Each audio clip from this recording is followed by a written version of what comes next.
আসসালামু আলাইকুম এভরিওয়ান, আশা করি সকলে ভালো আছেন, সুস্থ আছেন। আমি আর আমার কর্তামশাই মানে আমার স্বামী মশাই দুজন সকাল সকাল ছাদে চলে এসেছি গাছে পানি দিতে। আজকের ওয়েদারটা মেঘাচ্ছন্ন ওয়েদার, আর ছাদে এসে দেখি বেশ কুয়াশা পড়েছে, কুয়াশায় ধোঁয়া হয়ে গেছে। আর কুয়াশা দেখে আমার মনটা তো খারাপ হয়ে গেছে, যত কুয়াশা পড়বে তত আমের মুকুল ঝরে যাবে। প্রতিদিন অলরেডি ঝরে পড়ছে আমের মুকুল। আর আমরা দুজন মিলে গাছে পানি দেওয়া শুরু করেছি। আর আমি ছাদের মধ্যে টপে যেসব গাছগুলো আছে সেই সব গাছে পানি দিচ্ছি।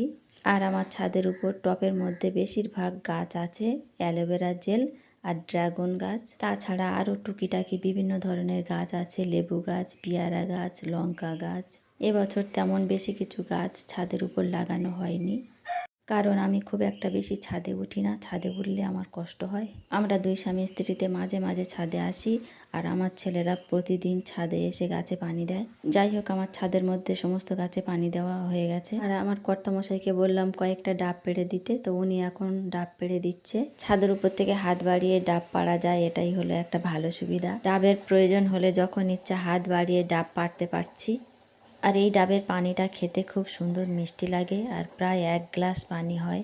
আর আমার গাছগুলো এমন পজিশনে লাগানো আছে, ঘরের চারিদিকে লাগানো আছে আম গাছ, জাম গাছ, নারিকেল গাছ, পেয়ারা গাছ। সেই জন্য ছাদে থেকে ভালোভাবে গাছে পানি দেওয়া যায়। আর আমার কর্তামশাই বালতি করে পানি নিয়ে মগে করে ছিটকে ছিটকে সমস্ত গাছে পানি দিচ্ছে। আম গাছে প্রতিদিন এই কারণে আমার স্বামী মহাশয় পানি দিচ্ছে, যাতে আমের মুকুল ঝরে না পড়ে, মুকুলগুলো থেকে যায়। উনি অনেকের কাছে শুনেছে আম গাছে পানি দিলে আমের মুকুল কম ঝরে, বোলটা থেকে যায়। আর আমের মুকুল যেমন ঝরে পড়ছে, সেই সঙ্গে আমের পাতাগুলোও কালো হয়ে গেছে, ঝরে পড়ছে আঠা। আকাশটা একটু মেঘাচ্ছন্ন ছিল সকাল থেকে, যত বেলা হচ্ছে আস্তে আস্তে ধীরে ধীরে রোদ্দুর বাড়ছে।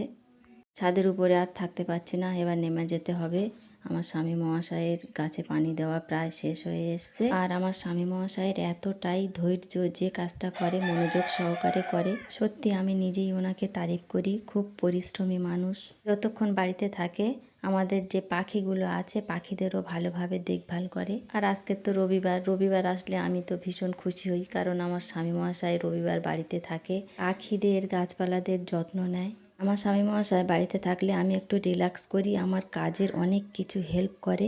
আমি সৌভাগ্যবান, ভাগ্য করে আমি একটা ধৈর্যশীল স্বামী পেয়েছি। তো আমার স্বামী মহাশয়ের জন্য সবাই দোয়া করবেন, আশীর্বাদ করবেন। আমিও আপনাদের জন্য দোয়া করব, আশীর্বাদ করব। তো ভিডিওটা আজকের এই পর্যন্ত। দেখা হবে নেক্সট একটা ভিডিও নিয়ে। তো সবাই ভালো থাকবেন, সুস্থ থাকবেন। আল্লাহ হাফেজ।